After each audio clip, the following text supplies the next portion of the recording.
Hello दोस्तों, आज हम आपके लिए एक ऐसी कहानी लेके आए जो आपके दिल को छू जाए। तो चलिए शुरू करते हैं दिल को छू जाने वाली एक माँ के ममता की कहानी।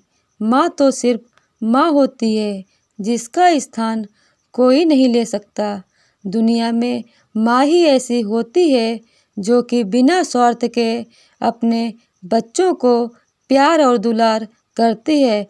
तो चलिए इस पोस्ट में माँ की ममता की कहानी बताने जा रहे हैं जो दिल को छू जाती है।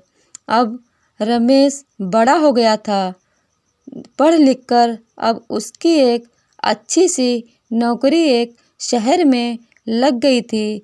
कुछ दिनों के बाद उसके माँ बाप ने उसकी शादी एक सुंदर और सुशील लड़की से करा दी जो कि वह भी नौकरी करती थी। अब रमेश और पति पत्नी दोनों जॉब करते हुए एक साथ ही शहर में बस गए थे। कुछ दिनों के पश्चात रमेश के पिताजी भी अब इस दुनिया को छोड़कर चले गए, जिसके बाद उसकी माँ एकदम सी अकेली सी हो गई थी। जिसके बाद कुछ दिनों के बाद रमेश अपनी माँ को अपने साथ रहने के लिए शहर ले आया। जिसके बाद शहर में आकर रमेश की माँ खुद को एकदम अकेले पाती थी। इस तरह उन्हें भी अच्छा नहीं लगता था, लेकिन एक माँ अपने बेटे की हमेशा खुशी ही चाहती है। सो धीरे धीरे वह शहर में रहना भी सीख गई थी। लेकिन रमेश और उसकी पत्नी दोनों ही हमेशा अपनी माँ को समझाते रहते थे कि माँ ऐसा मत करो, ये मत करो, वो मत करो। मतलब कि वे अपने आगे माँ को गांव की एक तरह से गँवार ही समझते थे। लेकिन माँ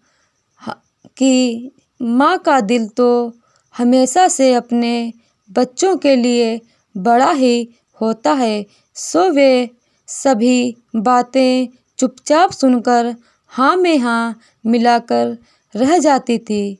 एक दिन की बात है, सुबह रमेश की पत्नी को ऑफिस जल्दी जाना था। सो वह सब कुछ जल्दी से तैयार करके रमेश का खाना पैक करके ऑफिस चली गई और रमेश भी जल्दी से तैयार होकर ऑफिस निकल गया था। फिर कुछ समय के बाद रमेश की माँ ने देखा कि उसका बेटा तो खाने का लंच बॉक्स तो घर पर ही भूल गया है। तो माँ ने बिना देर किए हुए फटाफट ऑफिस पहुँच गई और पास में एक कुर्सी पर बैठ गई, क्योंकि कंपनी में बाहर के व्यक्तियों को अंदर जाने के लिए मना किया था। सो फिर बेटे को कोई दिक्कत ना हो इसीलिए फ़ोन ना करके मैसेज किया। लेकिन रमेश अपने काम में बिजी था, सो माँ के मैसेज पर ज़्यादा ध्यान नहीं दिया। लेकिन उसकी माँ बाहर कब से उसका इंतज़ार कर रही थी। इस तरह कई घंटे बीत गए और इस बीच कई मैसेज भी किया, लेकिन रमेश का कोई उत्तर नहीं आया था। इस तरह रमेश की माँ को चिंता होने लगी थी। लेकिन रमेश अपनी माँ के कई मैसेज आने के बाद वह अंदर ही अंदर खूब गुस्सा होने लगा था।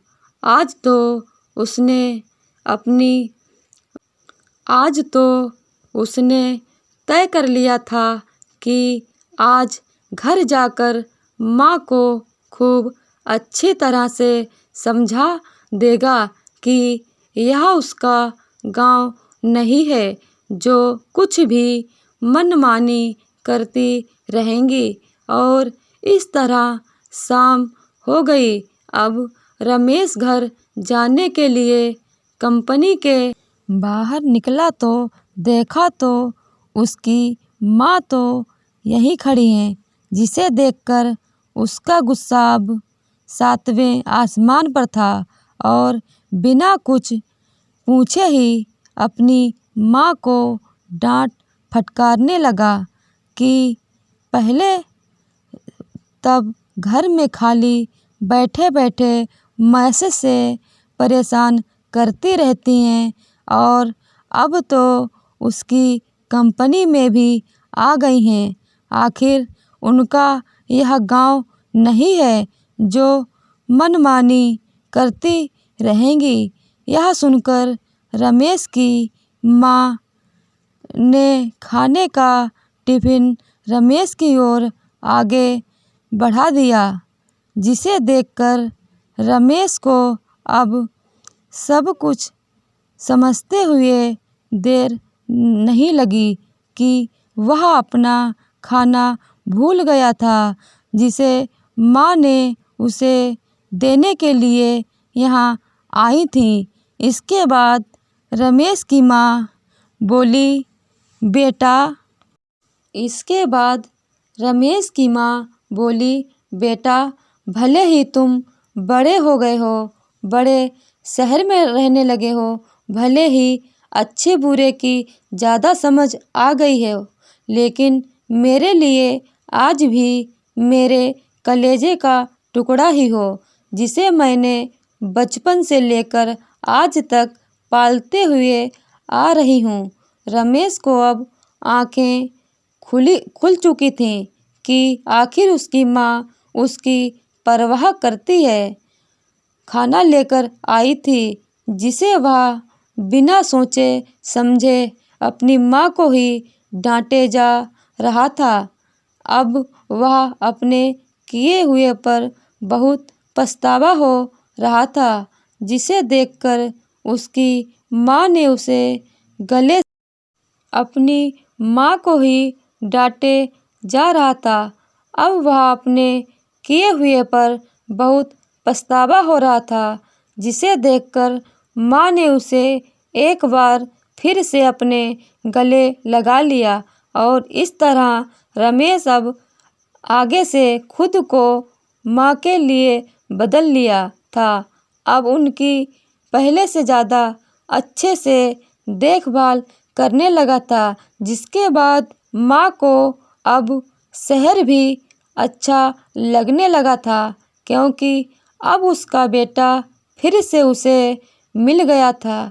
इस कहानी से यही शिक्षा मिलती है कि एक तरफ जहाँ हम पढ़ लिख कर खुद को ज़्यादा ही समझदार समझने लगते थे, जिससे जाने अनजाने में माता पिता के बातों को गलत साबित करने में लग जाते हैं, लेकिन हम सभी यह भूल जाते हैं कि जिस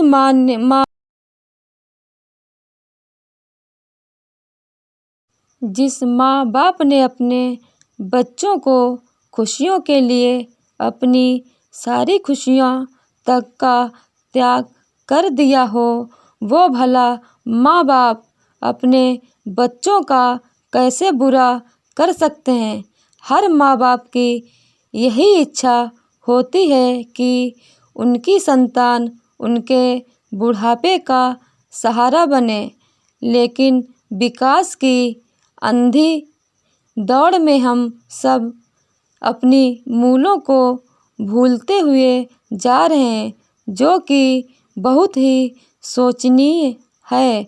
अगर हमारे माँ बाप हमें पाल सकते हैं तो हम उन्हें बुढ़ापे में उन्हें क्यों नहीं पाल सकते हैं। यही तो हर माँ बाप की इच्छा होती है। तो आप सभी अपने माँ बाप के उम्मीदों पर ज़रूर खरे उतरें। दोस्तों, अगर आपको ये वीडियो अच्छी लगी हो तो वीडियो को लाइक, शेयर और चैनल को सब्सक्राइब कर दीजिएगा। धन्यवाद।